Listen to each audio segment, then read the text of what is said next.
YFM ಪರವಾಗಿ ಅನಂತ ಕೋಟಿ ಸುಸ್ವಾಗತವನ್ನು ಧನ್ಯವಾದಗಳನ್ನು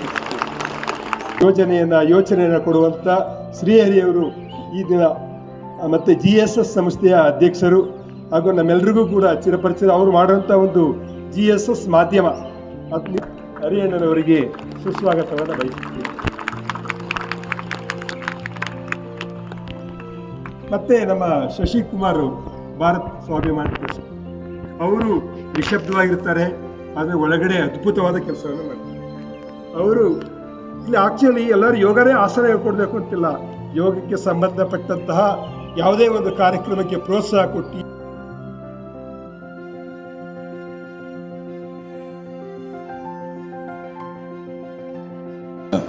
ಗಣ್ಯರಿಗೆ ಮುಂಭಾಗದಲ್ಲಿರುವ ಎಲ್ಲ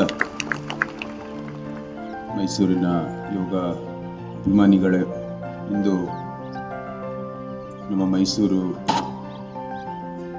ಪ್ರತಿ ವರ್ಷ ಜೂನ್ 21ನೇ ತಾರೀಕು ಅಂತಾರಾಷ್ಟ್ರೀಯ ಯೋಗ ದಿನಾಚರಣೆಯಲ್ಲಿ ಮೈಸೂರು ಅರಮನೆಯ ಒಂದು ಮೈದಾನದಲ್ಲಿ ನಾವು ಒಂದು ಆಚರಣೆ ಮಾಡ್ತೀವಿ. ಯೋಗಾಭ್ಯಾಸವನ್ನು ಒಂದು ಕೆಲವು ವ್ಯಾಯಾಮಗಳು